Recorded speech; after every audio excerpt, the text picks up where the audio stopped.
Watts and Buddy, Mr. Dangerfield, Shelton. I'm Morgan Smith. Man, what an exciting week. Round 3 of the Texas High School football playoffs. I can't remember a time when there's this much buzz for one day of the week we have coming up Friday. Jay, tell me about it.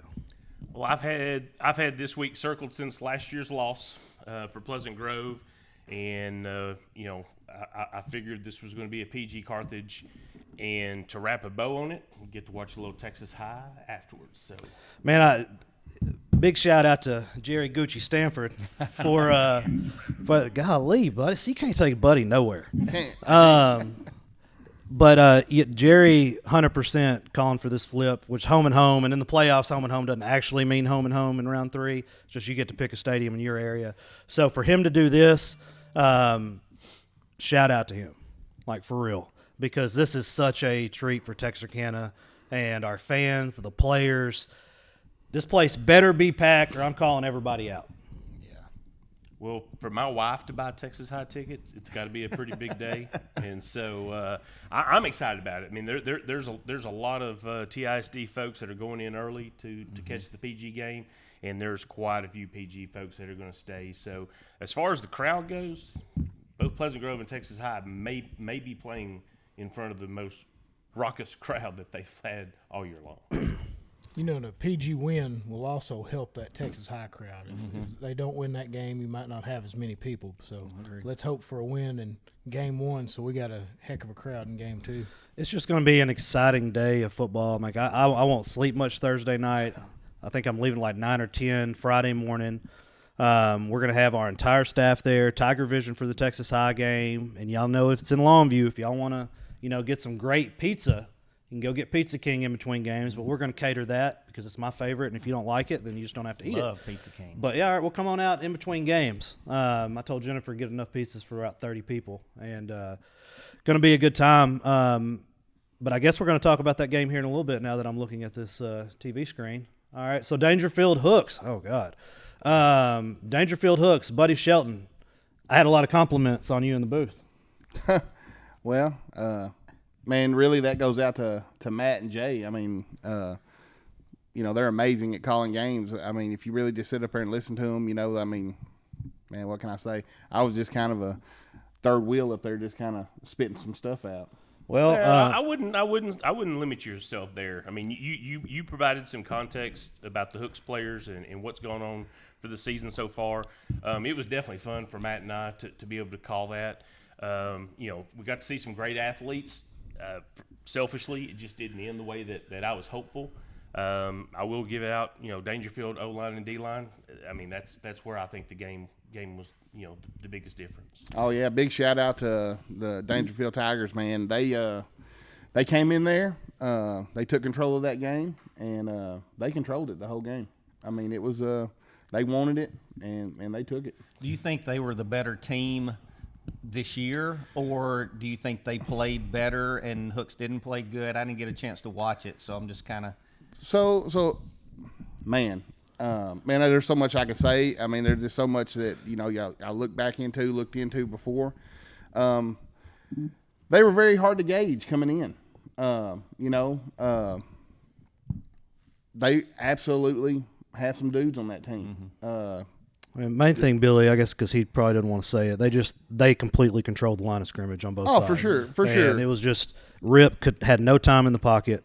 The 3-man front just doesn't work against that team, and I can see why they thought it probably would going into it. But I mean, it was just 8 and 9 yards of carry, and it was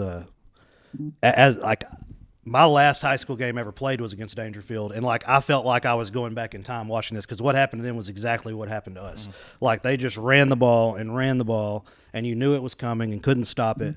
There was a guy that I played high school football with that happened to be there, and we were on the same team, and I was like, dude, does this not bring back memories? He was like, I literally walked over here to tell you that. I was like, yeah. They're doing to the Hooks exactly what they did to us. But man, great season for the Hooks Hornets. I mean, they have a lot of reasons to keep their heads high. I really thought they had the talent to take them to state this year. I hate it's not going to work out, but man, Dangerfield does what Dangerfield does. Yeah, and once again, that Hooks team was star-studded. Kudos to all them kids. I know a lot of them personally. Great season. Nothing to hang your head about a 10-1 season. Just that's how football goes. And Dangerfield did it. And man, I want Dangerfield. Now I want them to go all the way. Yeah, absolutely. And I'll be honest with you. I watched Newton play New Boston. I really think Dangerfield, after seeing what I know about Dangerfield and seeing what I know about Newton, I know they're going to beat the brakes off West Rusk. West Rusk has no chance against them, so they will face Newton. I think they're going to face Harmony. You think so? I really do. I had a long conversation with one of the players Monday. I was in Longview for a turkey giveaway, and Turkey drop. It's Godarzi and Young's in Longview. They do this turkey giveaway for Thanksgiving. Longview's Monday, Gilmer's Tuesday. Anyway, a long conversation with Mr. Young, and after listening to him, what he says, I think we're going to see a Harmony Dangerfield matchup. And first off, let me pause you right there. If you've never watched Longview Game Day and seen their commercial, if I'm ever in trouble or I need somebody, I'm getting them dudes. Yeah, no comment. Yeah, let me tell y'all. You meet some people in life, and you're like, man, I don't know. Like me? Like no, these are good dudes, Okay. but they're under a lot of stress, and you can just tell they're under a lot of stress. They have a lot of people's lives in their hands. Like that, devastating things have happened to their family. Right. And if I want somebody to secure my future, I'm hiring those guys for sure. If something bad happens to you, I'm telling you right now, that's who you call. So their commercial reminds me of Yellowstone. Like, I'm definitely going to them because they seem like they take somebody to the train station.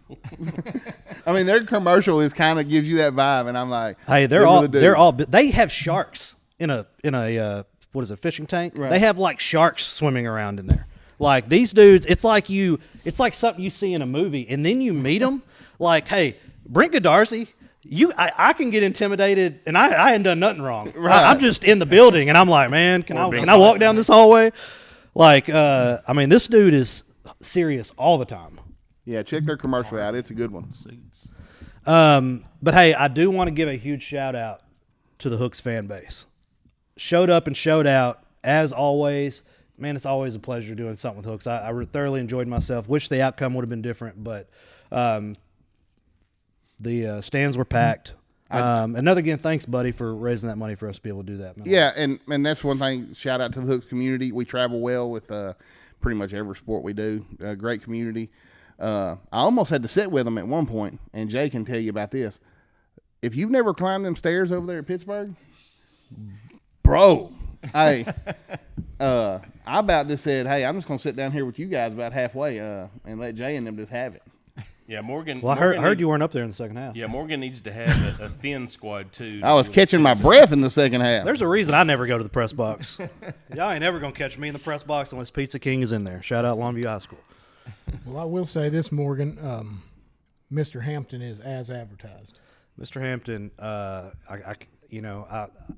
after watching him, that play where he broke it back across the field? That was designed. He hit a different level, gear, whatever you want to call it. Like, I didn't listen to the call, but I'm assuming y'all probably noticed it. I mean, dude was serious. I don't see him playing as a freshman at Texas with what we have right now, but as a redshirt freshman, I think he's going to see playing time immediately. Like, he's something special. And not only him, the Moon kid. I can't remember his first name. I think he was number 3. Man, he's Braden Lewis. Is that number 3? There's not a Moon on the team. There's not. Oh, I don't know where I got that from, but the number 3, he's a receiver. He's also a dude. He caught that first touchdown pass across the middle. I mean, he's a dude. Yeah, that's Braden Lewis. Braden Lewis. He's actually a running back. Sorry about that. I don't know where I got Moon from, but total dude. Chase. The disrespect continues. Yeah, no disrespect. And hey, kudos to them offensive and defensive linemen from Dangerfield. A lot of people are blaming this loss on you, buddy. A lot of people online are. Hey, I'll tell you what. If y'all want to put that on my back, I will take it for you and carry it. L on the field, L on the internet. Frank Gallagher definitely took the W. Hey, Frank. By the way, cool dude too. Oh, very, very. Went cool over and dude. met him pregame. Super cool dude. He was pre-gaming also. Yeah, dude, this guy. Oh man, this dude's great. We got to have him on. Yeah, he's a Dangerfield wins this week. We he's a gotta bring good him on. fan. But let's move it on. Texas High, Mansfield Summit. About midway through that Hooks game, I was like, gosh, I should have went to Texas High game. Sitting there looking at that score. Down in the first half, our inbox was blowing up with hate comments. What turned it around in the second half? Defense. Defense stood up. They were giving up big chunks. You know, they were running all over us. Their offensive defensive line really, really good, really, really big, and they were just kind of having their way with us, running the ball. But man, in the second half, we put in Black, who's been out for 3.5 weeks, and he was a one-man wrecking crew, Taquan Black, and man, our linebackers, Tristan Powell, Isaiah Dowden, I mean, those guys stepping up and just making play after play where they were getting 8 to 10 yards of play in the first half. Second half, they were going backwards. You know, had an interception. You know, Kenneth Merriman on the front D line. It just they turned the game around. And man, shout out. You know, I always kind of say, man, if we can get to halftime somewhere close to the other team, and it's not that they're so much better than us or something. I trust our guys, AJ, Hawk, all the defensive coaches in making halftime adjustments, and man, they shut them out in the second half. And Potter went to work, some big catches, Montgomery. It just ended up, and then Delk makes a kick down near the end, and That wins dude has another been game for freaking us. money for Texas High, hasn't he? Man, no doubt, and for him to have another year, it's big for the Tigers. But just we haven't had a bunch of kickers that are kicking 50-yarders or anything Right. like that. But Well, man, nobody does. We've had a bunch of them in a row that have just been solid, and man, I think Coach Stanford gave a lot of praise in this game to the special teams, what he calls third phase of the game, and they came through, and man, it was ended up being a big victory last week. Hey, let's circle back to the Delk real quick. Delk kid. Franklin. He was the kid that we talked about. I think we brought it up several weeks ago. They pulled him out of class during the day. Hey, you're kicking tonight. You got to do it. Yeah, this was quarter of the way through the year. Right. Yeah. And said, it's your job. Yeah. And this is what he's done. To. Yep, absolutely. That week was the one that he made the game winner. Right. That they pulled him up. We did a story on it like week after. Yeah. Right. Billy interviewed him, and And y'all had like a ton of views on it. yeah. Man, So- it was, So how far was that kick last week against Midfield? chip shot, It was 20 wasn't it? yards. 20 yards? yeah, it wasn't. It was the timing and the you can get a chip shot that seems like a 50-yarder in the playoffs. Oh, yeah. Never being there.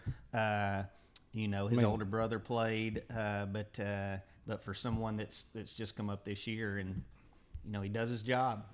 Well, and he's got the ice in the veins, because if you go back and look at what happened, it was 3rd and goal. I mean, they got to the 3-yard line, Right. and due to whatever circumstances it was, it got backed up some.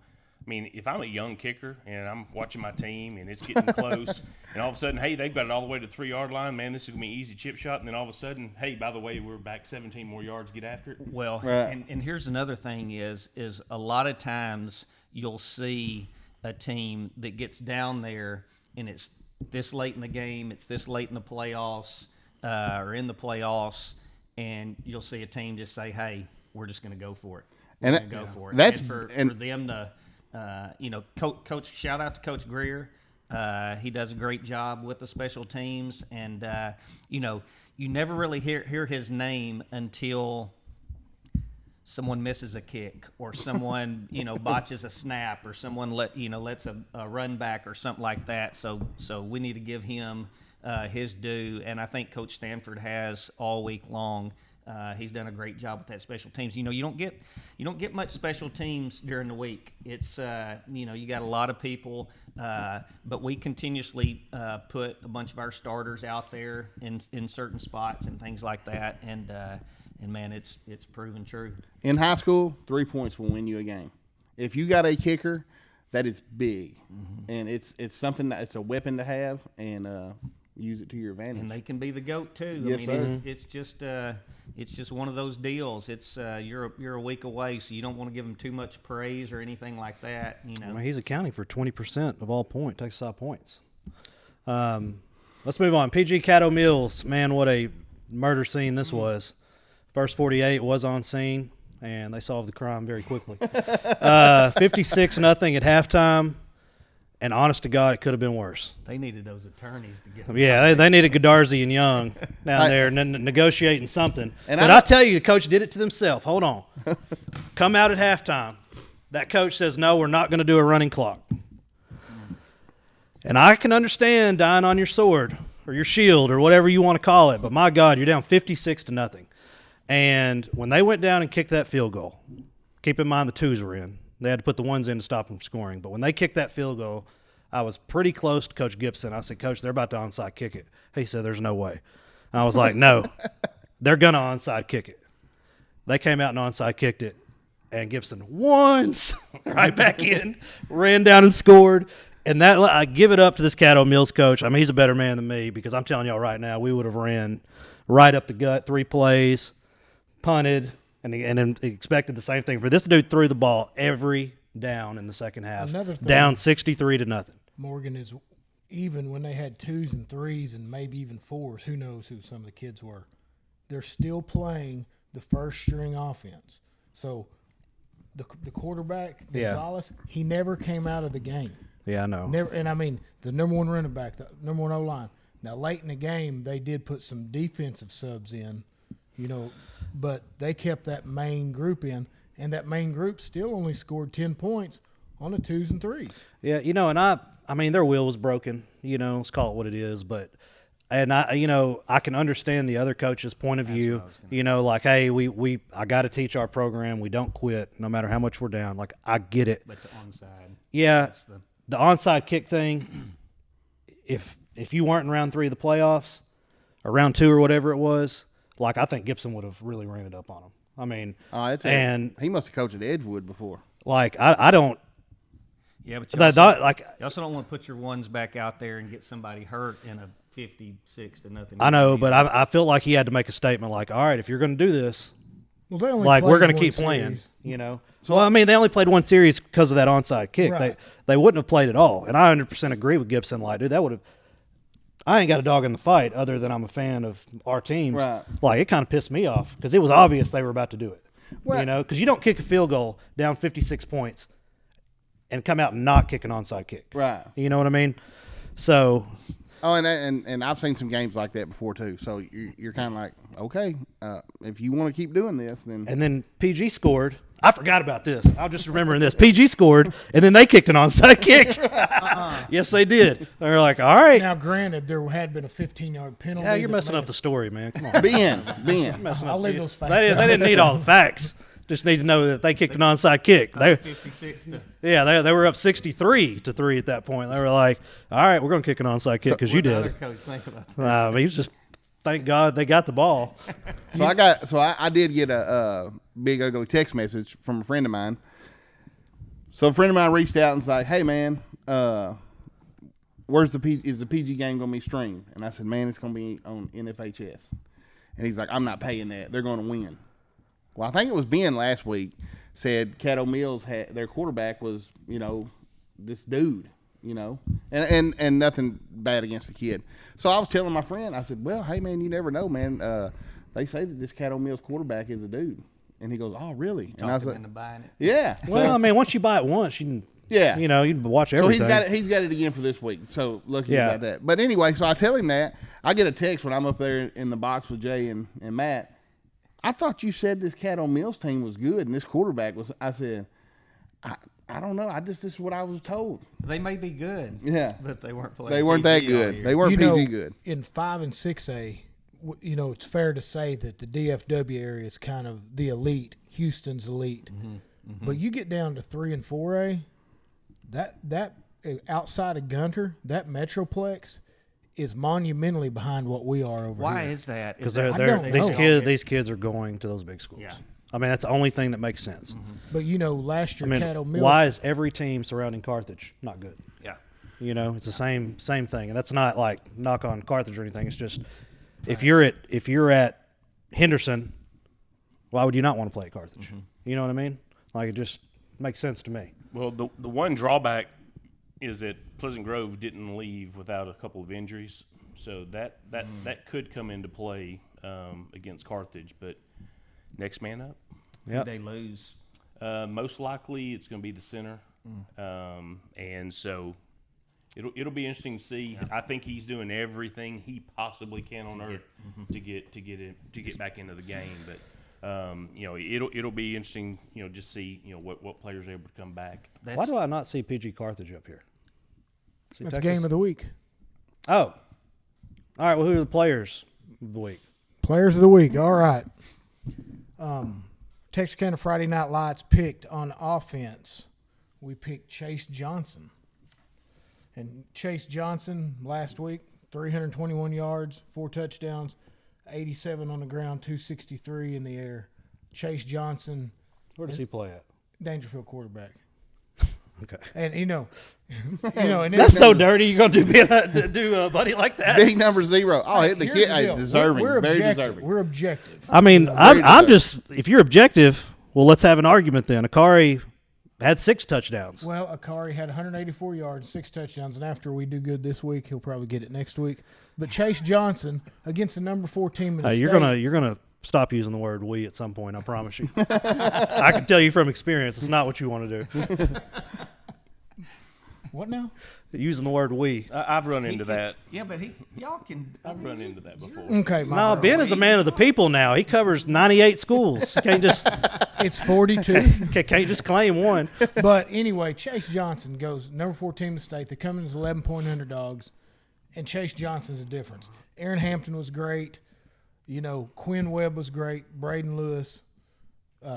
You go down the line. They did really good things, but Chase Johnson did what he wanted to when he wanted to. And that's no disrespect to Hooks, but I think, Hooks kind of got behind the 8 ball with that 3-man front, as Morgan was alluding to earlier. Chase made it look easy.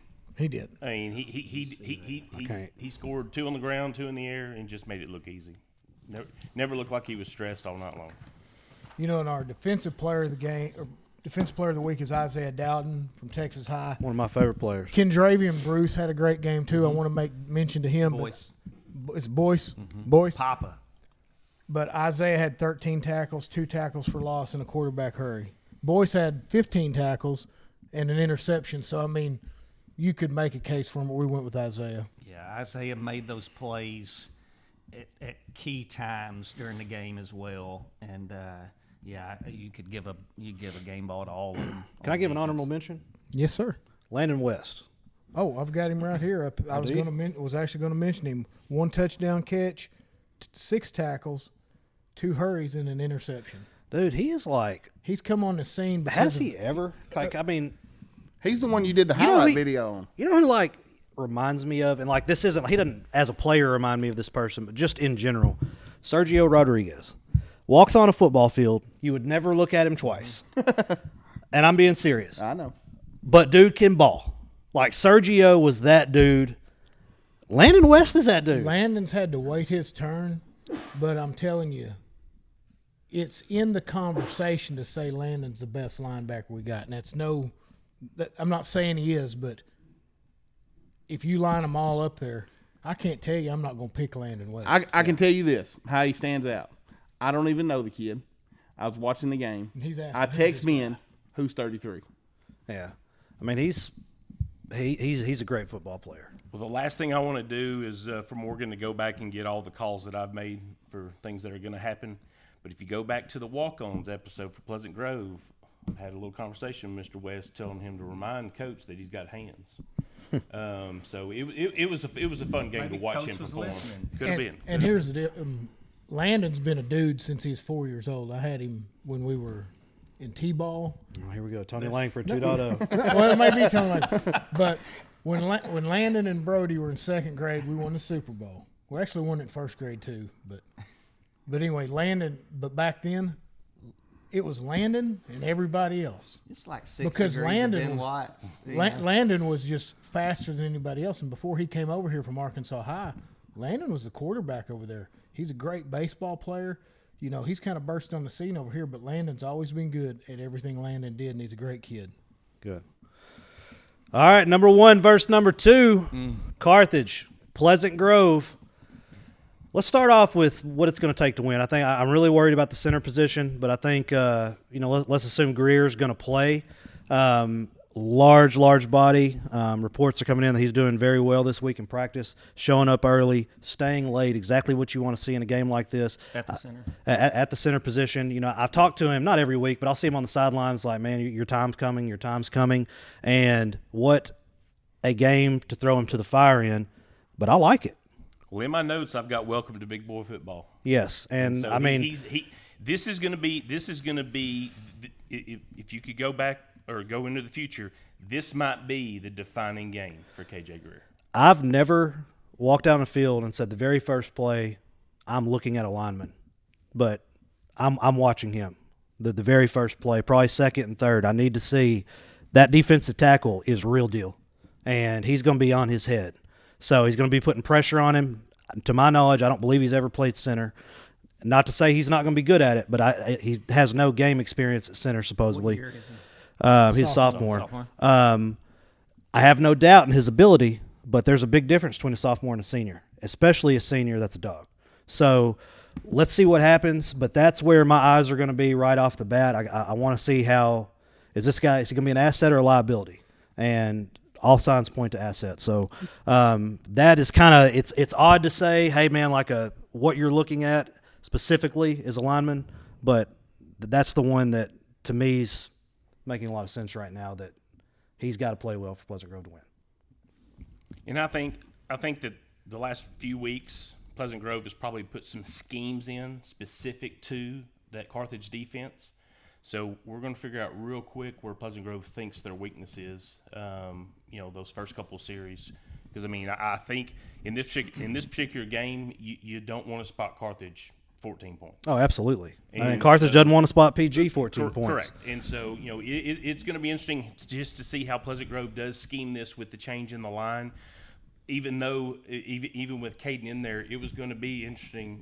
Because Carthage is 12-0 for a reason. Yeah, I mean, I think Akari is probably going to be running for his life a little bit. What else is new? He can do that. Yeah, he can do that. We see him do it every game.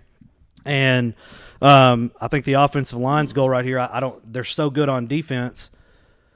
Maybe get some guys in, maybe make it easier on the offensive line, pull some guys in, let's say get, the gap they're going to have to attack and protect that gap with 2 people. Maybe let the outside guy go and trust your tackles.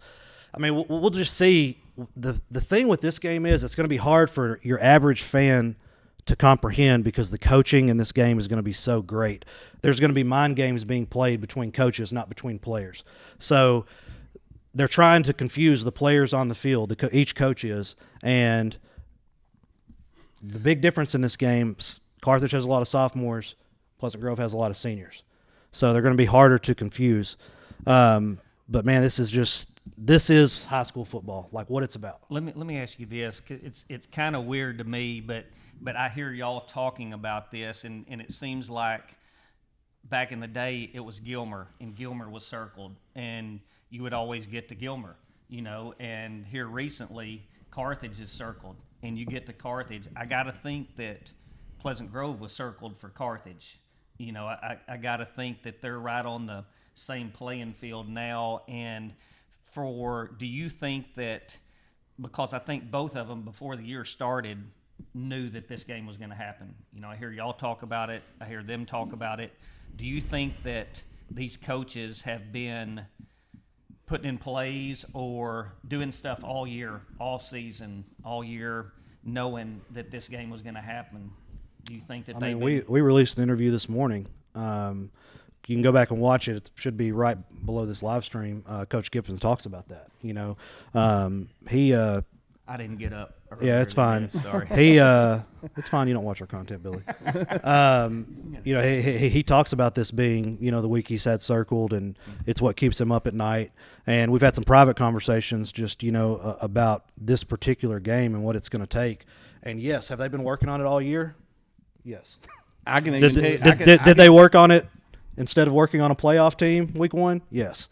I can tell you this. I had a conversation with Lance in August, and we talked about this game. So and they've known this since last year. Stephanie brings up a good point. Carthage used to be on the other side of the bracket, which would have made this a state championship game, which would have been Well, it would have made awesome. It the semifinals, would it be? Because they used to be on the Houston bracket, and then you got the Austin bracket and the West Texas. Let me ask you this, because I hadn't heard. Who is that team on the opposite side? Like who is right now? It's looking like Belleville. The winner of Belleville-Silsby will come out of Houston. Wimberley's going to win there. Wimberley or Quero will win theirs, and then there'll be somebody from the Cap Rock out there. So one of those has to be the team that. I mean, they don't just put all the teams that aren't great are over there. It's just how it works out. Whoever wins this game, I'll bet y'all. I'll give you 10-1 odds. They're going to win state, barring one of their quarterbacks getting injured. Like they're going to win state. Silsby has some ability, and they can sort of compete. Quero possibly, but outside of those 4 teams, Belleville looks amazing on paper, but their opponent's winning percentage is like 30%. They've played 1 or 2 winning teams. Yeah, and I see that Jet Surratt is slinging the ball all over the field and everything, and I know he's a sophomore. Is he a stud right now, or is he just projected to be a stud? he's a good foot. I'm gonna watch you because you're a homer. I don't want you to say nothing crazy. But don't say nothing crazy. He's a sophomore. 3,600 total yards, I believe, so far. 2,600. I'm sorry. See, there you go. He's correct. Playing good football, but he's a sophomore. He's got a bunch of offers, and I mean, I'm sure his pedigree has something to do with it. But the kid's going to be good. 29 touchdowns, 7 interceptions. He's not Connor Cuff, but he's also 2 years younger. But I do believe that that gives us an advantage with that defense we've got, and him not seeing anything like this. Outside of Kilgore and Marshall, they've not played a lot of competition. Their offensive line versus y'all's defensive Yeah. line. Their offensive line's very good, but our defensive line's very good. So it's and same thing when you flip it over the other side. Their defensive line's good. We have, I guess if Greer's, let's say, going to play, so we have sophomore, 4 seniors. I mean, it's just going to be an unbelievable football game. I'm hoping Wheeler's all in his face all night. Yeah, I mean, if Wheeler's having a game and he's a normal Wheeler, and then you got Lance on the other side. I mean, I think the main thing here is: are you trying to keep him in the pocket and say, "All right, you're going to have to beat us," or are you coming at him and then take the chance of him breaking out of the pocket and run because he can run? So you kind of have to pick your poison. But it's the same thing when you flip it over. Do you want Akari to try to beat you passing? You definitely don't want Akari. Or do you want Akari in the open field? Because neither one of those are good options. Neither one. Did you notice last week, Morgan? And it absolutely made Cattle Mills look elementary. First time I've seen all year. They line up Jamon and Lance on the same end, and it's basically pick your poison. I mean, they ran it maybe 6-7 snaps the whole game, and it was a negative play. Every time. Man, the only thing, Cattle Mills was so bad. No, they're atrocious. They were like a JV team. A guy that we hadn't mentioned that I've been kind of following all year long, and it kind of reminded me when you were telling the story about the West kid, is Jackson Gibson. Is you look at him, out there, and you don't think anything's going to happen. That kid just he's always open. Always scores touchdowns. And the thing is I'm like, okay, well maybe he was open or whatever, and then I'll see the highlights and he's going up above somebody or boxing them out or something. His field IQ, I'm telling y'all, his field IQ is unbelievable. I was in the back of the end zone, whatever the home playoff game was. Akari scrambling. He's got his back to the ball. For some reason or other, we make eye contact, and I yell, he's scrambling. And, dude, it was like just took off. He was the 12th man out there. Hey, man, and he was in the back of the end zone and just took off. They didn't throw him the ball, but he was open like that. He's just his field IQ. I mean, it would take me at least a second to comprehend that. I mean, it came out of my mouth, and his foot stuck, and he was gone. We talk about the Surratt kid and having the lineage, and you talk about Jackson. I mean, it's just those kids were around it growing up. The thing with this game is, and I'll say it because Gibson said it in his interview, Gibson played a great Brock team. Carthage played a great Kilgore team who's still in it. And outside of that, Gilmer's down this year. Everybody in Carthage district is down. They did play Marshall, but they're, I wouldn't say a formidable opponent. So outside of those 2 wins that each of them had, neither one of them have played just a top-tier team. So we really don't know how good either one of them are. I mean, we know what we see, but how does this look against like opponents? For me, it's going to be the difference between the offensive line of Pleasant Grove and the defensive line for Carthage and the defensive backs for Pleasant Grove. That's the one area They've got 2 receivers, and I want to make sure I get their names right. One of their top receivers is injured, but he was on the sideline last week. And Michael Fields. I think Fields was hurt. All right, so he was on the sideline in pads, but he didn't play. But both of them have 700 yards and can go up and get it. And so I think the defensive backfield is going to be the difference if Pleasant Grove wins in that offensive line. Did he sit out getting ready for this game? I have no idea. I just heard he was injured, and then shows he didn't play. Well, Braden Manning, but he was in pads. Braden Manning's been playing, so it has to be the other kid. And Braden Manning, he's a big kid. He's fast. As a sophomore, he's all-state at Elysian Fields, and he comes to Carthage. Last year he didn't put up the same numbers, but, he was an all-district caliber kid, and he's going to go Division I. one thing about this quarterback matchup, I got Akari Johnson at 65% completion percentage. Jet Surratt's at 69.5. Both very efficient quarterbacks. What sets Akari apart a little bit is his 750 rushing yards.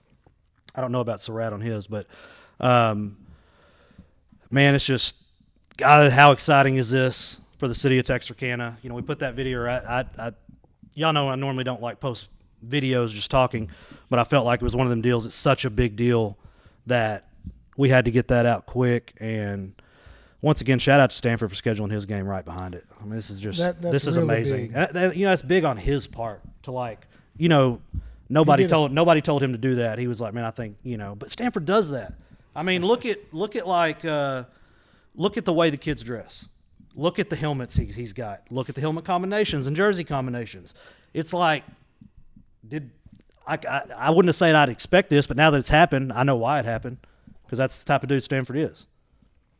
He's to me, when he first got here, he wasn't a hype man. He wasn't a, he had to get his confidence. Oh no, I mean he's got his swag now. But I think that makes that makes the total package of him. But I just think it's preparation. I think that's what sets him apart from someone else. In fact, I didn't get to ride home with him last week because he wanted an extra coach to already start game planning for this week, and it was. I was on the phone with him Saturday morning at like 1:45 in the morning, and he was already watching film. Mm-hmm. So that's a dude that takes his job serious right there. See, Matt Fry's watching. Big Matt What's Fry. up, Matt Fry.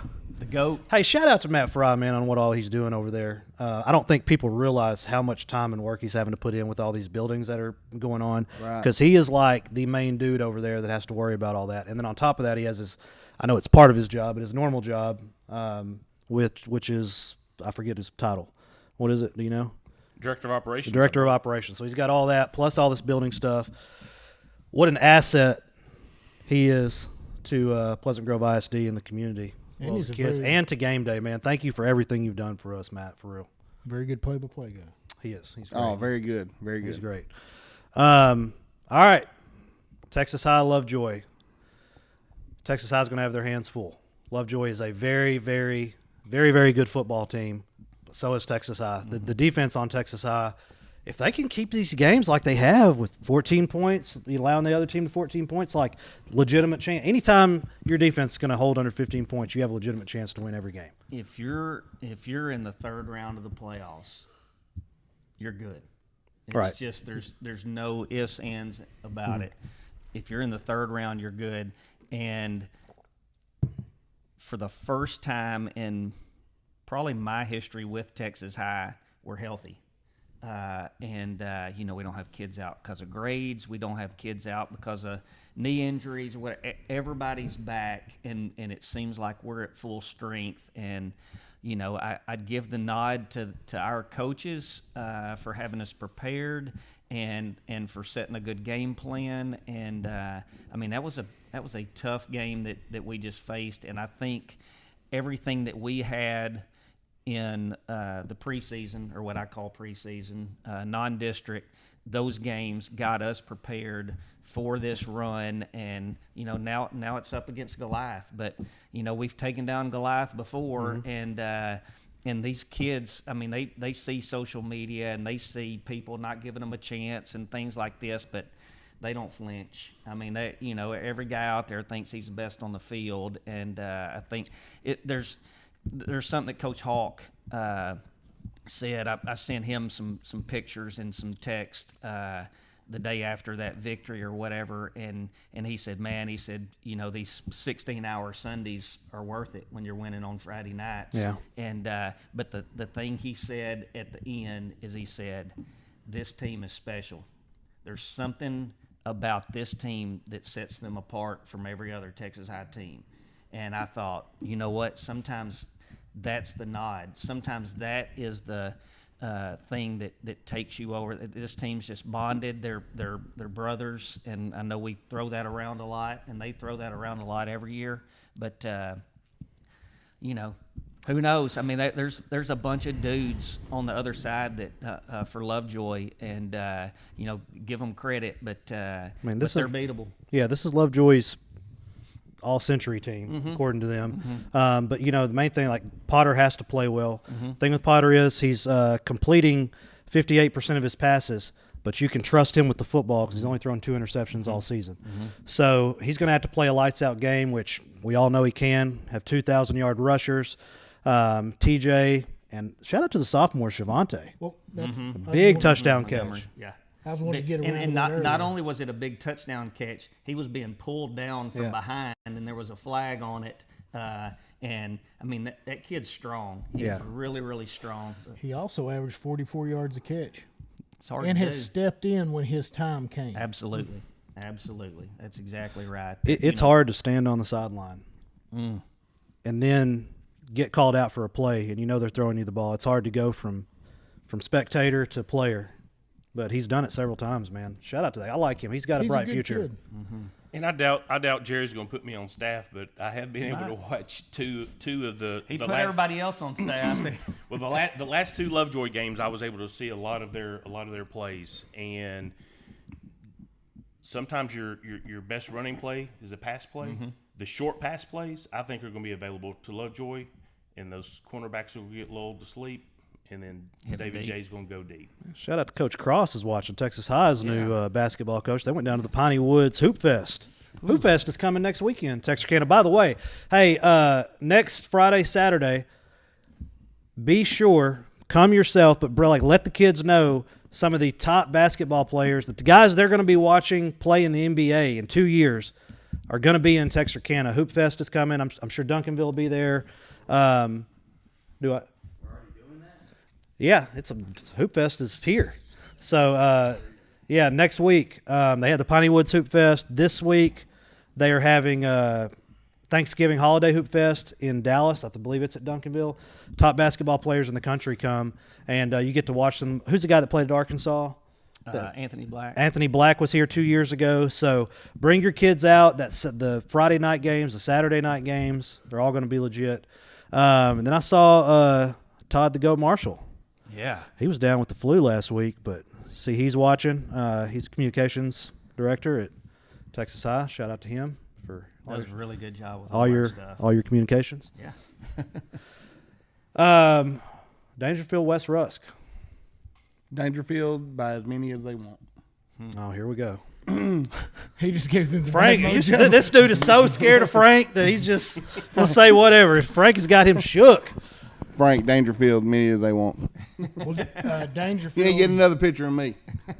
Dangerfield will win this game rather easily. They come as an 18-point favorite. And, we're talking earlier, the Dangerfield Hooks, who's the best team? I think Hooks overall was the best team all year, but we always knew Dangerfield had the talent. They lost 3 games, and the 3 games they lost were the good teams. They lost to Timpson and Terry Bussey, which is like they're phenoms in 2A. Then they lost to Center, which is in Carthage's district. And then they lost the last regular season game for the district championship to Harmony. They've always had the dudes. Hooks had the better season, but I really believe it's all coming together for them because they beat Hooks by 27, and make no mistake, Hooks is not a bad team. Dangerfield could just be really, really good. Rusk is going to have to win time of possession and keep Dangerfield offense off the field. And they do have 2 backs that both have 1,000 yards rushing. So, I mean, they've got the team that can do that and just eat up the clock. But they cannot allow Chase Johnson to stay on that field. It was amazing what he did last week because it didn't matter if he wanted to throw a dime. It didn't matter if he wanted to run. It didn't matter if he wanted to run read option. There was no answer. And I believe Hooks has better athletes than West Rusk. I think it was just a bad matchup altogether. It could be, very I well mean, could be. the 3-man front versus that offensive line, and I get it. Like, you can't really change after you've been doing it all season. It was just everything looked like it was just a bad matchup overall. Rip, I'll go to the grave. Rip is a unbelievable quarterback. He just had no time to throw the ball. Dangerfield just had a great scheme on it, but I said Bussey sat out that Dangerfield game. Yeah, he didn't. He played very sparingly. Dangerfield also led it till the end. I mean, they almost won the game, and Timpson's 12-0 right now. Well, but Timpson is not, Timpson's not your regular 2A. They got 3 D1 dudes, and one of them's Terry Bussey, which is a top 10 or top 15 player in the country, going to Texas A&M. So there's no shame in losing that game. Wonder if he'll change it since Jimbo was gone. I don't know. He might go to Austin because that was one of his other ones. Austin, I believe Texas, Alabama, and A&M were his top 3. I got a lot of hate for reporting that about Coach Traylor. Evidently, that wasn't like known information. What? About Coach Traylor interviewing with A&M. I seen it everywhere. Like, if I knew about it, surely everybody else knew about it. I don't talk to him. You weren't the only person that reported that. Hey, the A&M fans don't like that hire. If they were to hire him, I love that hire. They don't know who he is. They're pretentious. They think they're bigger than him, but he's the one dude that might go in there and fix this thing. Yeah, I mean, if you're an A&M fan, because a lot of y'all were talking trash on our post about how we can do better than that. This dude's a small college football guy. That guy has won at every single level. He was a top recruiter in the country at Arkansas. I don't know how. You know what I mean? Like, this dude can do it. No disrespect to Arkansas on that. Like, just he's that good. No, none taken. I mean, if they fired Sark tomorrow and bring in Traylor, I'm happy with it. You would upgrade it's It's going to take a special coach to want to coach the 4th best team in Texas. No disrespect there. Right? Okay, so we hey, let's who's the top 3 above them? Texas and who else? TCU Tech. Ooh. Man, that was dirty, but that's funny. It makes me laugh. But here's the thing: is like people like he's Arkansas not, State's the best team in Arkansas. He's not. He's a See, small. now we're lying. We're just talking now. We're acting like Buddy over here. I mean, Arkansas. Acting like Arkansas. I'm not even talking. Arkansas State probably for sure won. You can make an argument for UCA at 2 because UCA played really well with Oklahoma State. Did they not? Did they not play well against Oklahoma State? SAU's in a bowl game. SAU maybe 3rd, and then Arkansas might be Henderson State. We'll take that in the natural state. We'll take. Yeah, here in Texarkana. So what's wrong with our town? You hate Texarkana or something? I know. It's just getting. What's deep. the name of that bowl, Jay? What's it called? Live United Bowl. Live United Bowl. forever. Live United Bowl. Yeah, they might as well see if Arkansas wants to come play. No, Can't play in no other bowl game. But it's like Hey, maybe they can get a yard. Maybe they figured out. Maybe He went from no disrespect. maybe disrespect. maybe they can figure out. sentence. Maybe they can figure out the old QB sneak against SAU. No, they figured I just that out. I want to go back to this A&M. Didn't figure it out soon enough. You can't get within 1 or 2 yards of the first down now. It's like A&M may not even be able to afford Traylor after giving up all that. Well, money. you take fans that say, well, he's a small college coach. All of the coaches were small college coaches at one time. They went and hired the biggest name they could, and they fired him 4 years later. So it's like, might try something else. There's no doubt in my mind. if Traylor leaves UTSA for a program that he can actually get the players he needs to compete on a national level, he's going to compete. There's just no doubt in my mind. I mean, I'm going to be honest. I like Pittman. Pittman, if y'all don't know, is great to the media. Like, if you were to hit him up and say, hey, would you come on Texarkana game day, he would. Like, he's a nice dude, and I do not think he needs to lose his job. If he did lose his job. That's your number one guy. And you can get Jeff Traylor, you'd be an idiot not to. You don't have to go out and get one of these huge names, which is what A&M seems to think. But that dude, I mean, he's winning at UTSA, and I know it's against different competition, but he also doesn't have the same players A&M has as well. So, and he's also brought a bunch of kids into UTSA that have been transfers that wouldn't even have looked at UTSA coming out of high school. Right. I mean, he's got some dudes. I mean, A&M might be looking at Ben White too. You know, he's got a couple of Little League Super Bowls. yeah. Let me tell you. What is this? Just we're huffing paint today? Yeah, if you want a Hall of Fame coaching staff, Tony Langford and Ben Watts coaching on the same team, never lose. Dominant. God, Dominant. you really pulled a Tony Langford. Tony, we couldn't do nothing early on without Tony Langford. Oh, I used to coach this kid in baseball. When we were playing for the championship in Florida, let me tell you a story. Freaking Ben Watts bust out Little League Super Bowl. Hey, and actually, I talked to Tony the other day, and he's like, "Hey, man, I want to come on your show." And I was like, "Okay, yeah, for sure." I meant to mention that to you, so sorry. Tony's about that, always Tony. welcome. Yeah, Tony, come on. I think Tony's a fine man, so I don't. It does not bother me to be competitive. There you go. And I was going to talk about. But I will tell you, I would love to be the one Hey. interviewing y'all after a loss, though. So, Hey. man, like, you know, I've got to tell you the this. greatest coaches ever. What happened? Just to defend Ben a little bit. So I knew Ben from nobody, right? My son gets on this baseball team, and Ben's the coach. I don't even know Ben. Well, I meet Ben. Ben's a good dude. I'm sitting over in my lawn chair, and these people are bad-mouthing Ben. What? Yeah. Well, that's what happens. You know, They're when you're on bad-mouthing. top, When You're they the always- on they top. always That's come right. after When you're the you. goat. So this kind of continues on for just, several weeks and all this stuff. Well, I get to know Ben, talk to him when my son's there and all this stuff. Ben doesn't even have a kid on the team. I'm trying to figure out which Ben's one. out there for the moms, huh? Well, But Not he accused anymore. me of that. I did accuse him of it. But, you know, Give me a better reason. so Ben's I mean, out why there. are you out here coaching these I kids will tell if you don't have a kid on the talking, team? I'll explain why. So anyway, Ben's coaching this team. He doesn't have a kid on the team. And man, I thought he was doing a good job. You know, I didn't want to get out there and coach, So anyway, these people are over bad-mouthing him. And I finally just step up and I said, hey, he's actually coaching this team and doesn't even have a kid involved. Well, that parent said, yeah, that second baseman's his kid. And I said, no, ma'am. That's his parents over there. He don't even have to be here. I said, so you might need to rethink that and just go tell him thank you for coaching this team. Hey, they felt about this tall, So kudos to Ben. Ben stepped up that year, coached that team, and Actually, funny story. I'm on the board out at Ed Worrell, and I'd coached out there for I think the previous 10, 11 years. Mm-hmm. Well, anyway, Brody, he'd got into high school and he wasn't going to play out there.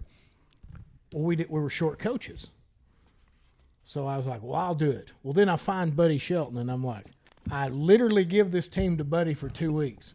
And I don't know what happened, but 2 weeks later, I get it back. that's a true story. And that's how I met Buddy. Well, No guys, disrespect. Oh, please show. Well, go ahead. make sure we covered these. Just All right, mention do them quick because I got to be somewhere here All right. shortly. All right, we got Bismarck at Prescott. Should be a Prescott win. Rivercrest at Arkadelphia. Arkadelphia should win. Ashdown at Harding Academy. Ashdown's going to have a tough row to hoe. And then you have Augusta at Spring Hill in the 8-man sanctioned semifinals. What does a tough road to hoe mean? Tough row to hoe. Like if you've got a row of cotton. A tough row. Okay, Yeah. all right. No, All right. you know- that makes more sense than what I thought you said. I was like, means- I've never heard this before in my means life. you got Like, rattlesnakes well, in you there. went straight country. You got Did my rattlesnakes. rattlesnakes win last week? No, they got beat. Oh man, Murfreesboro, man. God, dude. But Come on now. but that Had tough- y'all picked to win it all? Rattlesnakes. But it means you might have a rattlesnake. You got a big pigweed. You got bugs in there. It's just going to be stacked against you. Okay, I can understand that, I guess. Well, guys, show up for Texarkana. If you're not going to show up, you should feel bad about yourself. But you can watch it on NFHS. We've worked out a deal with NFHS. I'm sorry you have to pay to watch it, but NFHS will carry the PG game and the Texas High game. It'll be our stream, so it's going to be quality. But there'll be 2 streams for each game. There'll be like a Carthage stream and a Pleasant Grove stream. Be sure you click on the Pleasant Grove. Same thing with Texas High and Lovejoy. So they're letting 2 different companies stream it. I don't know why they don't believe in us, but whatever. Watch it. If you're going to stay in town, you want to go have maybe a Dr. Pepper or Coke with something extra in it. Lost Pizza is announcing today they will have a watch party. They will have both games on. Show up to Lost Pizza. Cheer your squad on. Man, we appreciate everybody for tuning in, sharing all our stuff. We've seen a bunch of growth this season for Game Day, and we appreciate our fans. And we're trying to get as much coverage as possible out. Jay, parting thoughts? Go Hawks, go Tigers. Billy, let me hear you say that. Go Hawks, go Tigers. I didn't think you'd do it. Ben Watts. Go Hawks, go Tigers. How about them Dangerfield Tigers there, buddy? So I'm going to say go Hawks, go Tigers, and go Dangerfield Tigers. Let's go. Appreciate you guys tuning in. Hope we see